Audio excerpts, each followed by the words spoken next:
Assalamualaikum warahmatullahi wabarakatuh. Perkenalkan, nama saya Eka Listarina. Di sini ada teman saya, Lilis Triputri Islamia dan Dwi Amanda.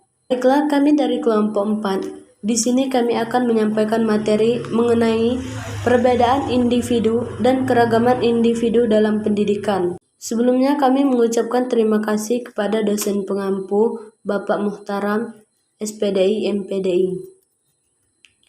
Untuk menyingkat waktu, saya akan menyampaikan materi A.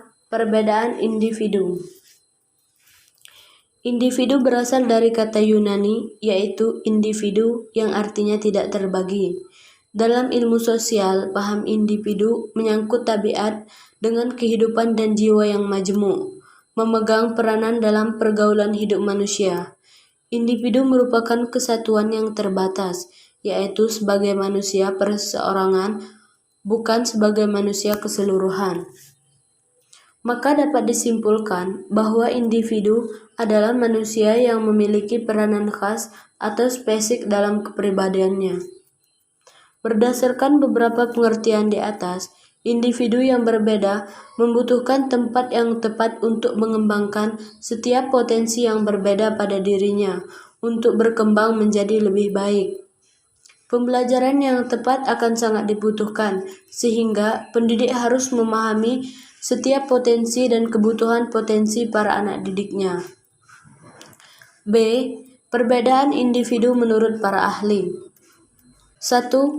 Menurut Lidgren, makna perbedaan dan individu menyangkut tentang variasi yang terjadi, baik variasi dari segi fisik dan psikologis. 2. Perbedaan individu menurut Kavlin adalah sifat atau perbedaan kuantitatif dalam suatu sifat yang bisa membedakan suatu individu dengan individu lainnya.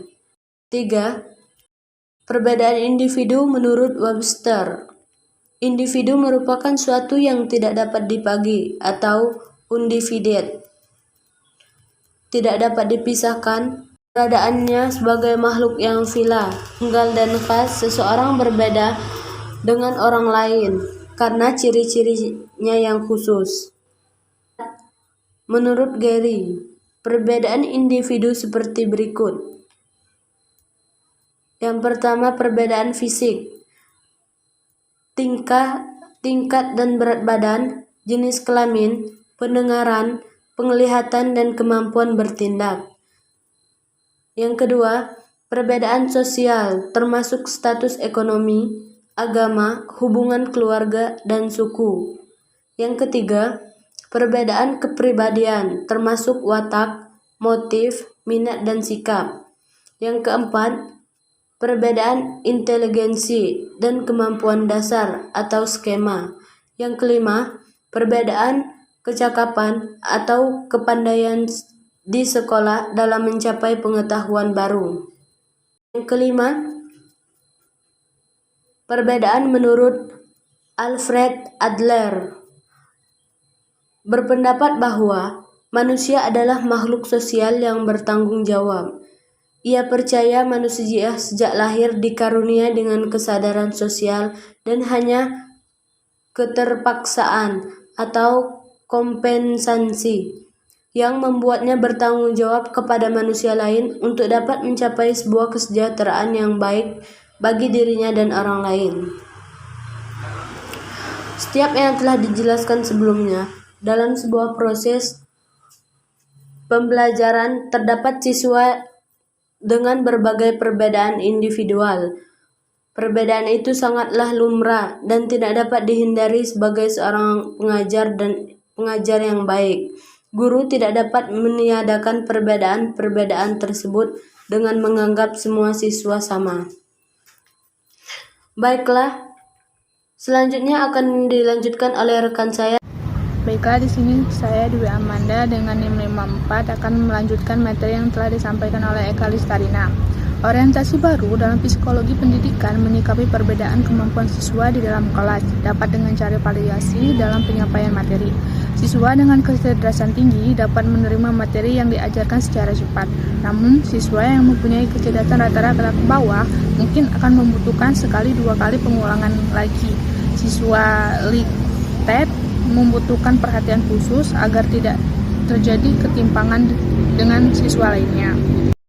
Guru menjelaskan materi secara umum untuk seluruh siswa, kemudian guru memberikan soal-soal latihan bagi siswa-siswa yang dirasa telah jelas materi yang disampaikan. Setelah itu, guru menanyakan lagi kepada siswa lainnya jika ada materi yang perlu dijelaskan kembali. Menyikapi siswa yang kritis diperlukan metode pembelajaran yang terbuka, memberi kesempatan siswa untuk membuktikan jawaban yang benar atau salah. Dan guru harus memberikan jalan untuk siswa yang mengeksplorasi materi yang diajarkan. Setelah itu, guru perlu menyesuaikan pembelajaran yang diberikan dengan perbedaan individual di antara siswa. Salah satu cara yang bisa ditempuh guru dalam hal itu adalah dengan penerapan materi e-learning, yaitu suatu kualitas pembelajaran di mana guru dan siswa memutuskan secara bersama tentang waktu yang dibutuhkan dan apa yang perlu dikuasai oleh siswa. Biasanya sekitar 90%. Yang penting di sini adalah kemampuan siswa berinteraksi dan kualitas pembelajaran dan bahan pembelajaran. Sehingga tidak semua siswa harus memiliki penguasaan yang sama terhadap pembelajaran. Karakteristik individu. Karakteristik adalah perpaduan antara apa yang ada di antara faktor-faktor biologis yang diturunkan atau bawaan dan pengaruh lingkungan yang kemudian direalisasikan oleh masing-masing individu untuk pemikiran, dikerjakan dan dirasakan. Individu dan karakteristik merupakan dua hal yang berkaitan, yaitu mempunyai unsur-unsur kesamaan di dalam pola perkembangannya dan suatu hal yang membentuk variasi manusia secara biologis dan sosial, dan tiap-tiap individu mempunyai kecenderungan yang berbeda-beda.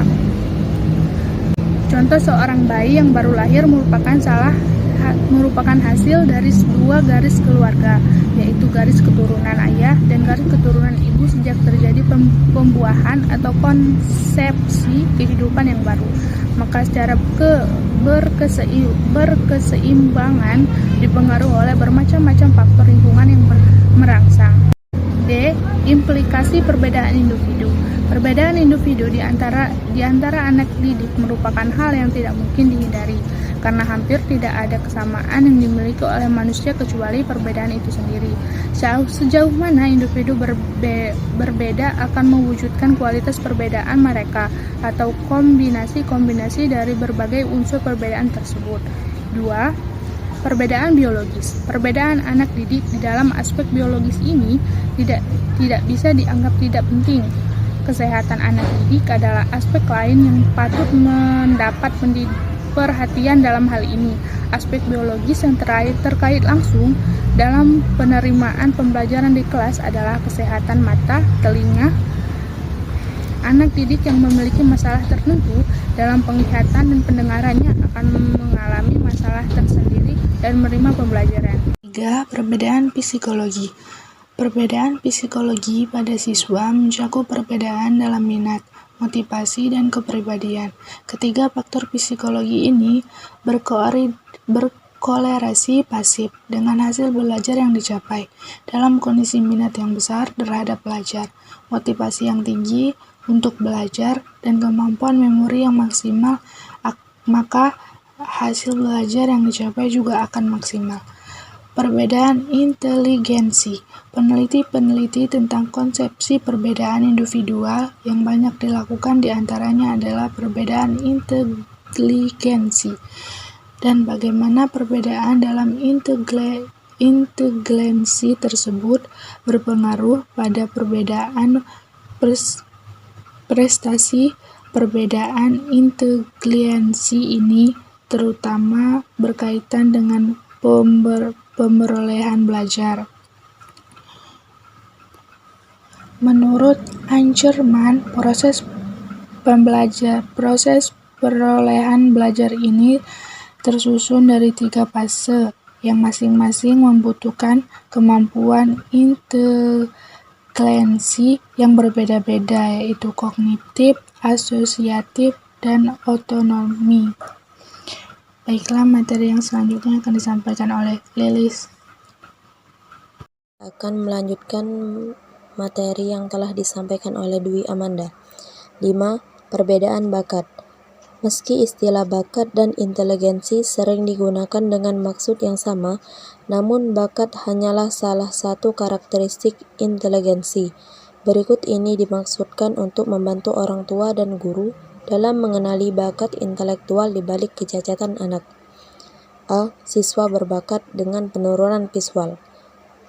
Belajar cepat, memori superior dalam kemampuan berkomunikasi, verbal dan penguasaan kosakata.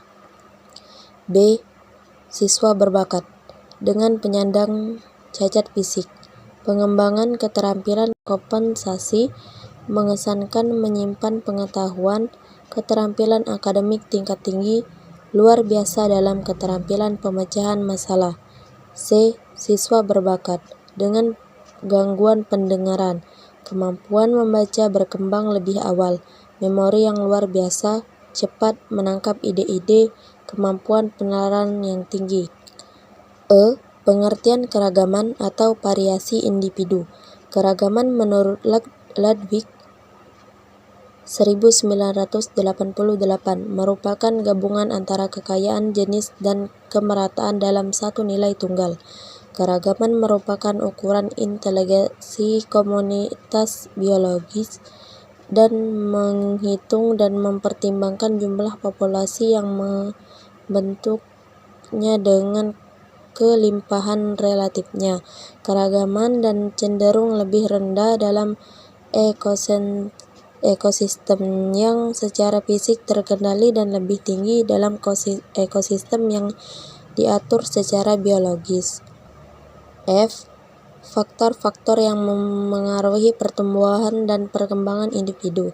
Faktor yang memengaruhi pertumbuhan dan perkembangan manusia sudah melekat sejak dilahirkan.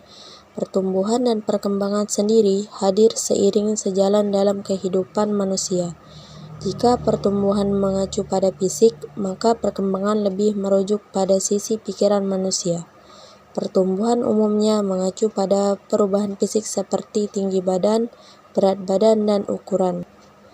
Aspek-aspek yang memengaruhi pertumbuhan dan perkembangan yaitu A. Pertumbuhan fisik, B. Intelektual, C. Emosi, D. Sosial, E. Bahasa. Mungkin itu saja yang dapat kami sampaikan. Lebih dan kurang kami mohon maaf. Kepada Allah ampunan yang kami harap. Sekian, terima kasih. Wassalamualaikum warahmatullahi wabarakatuh.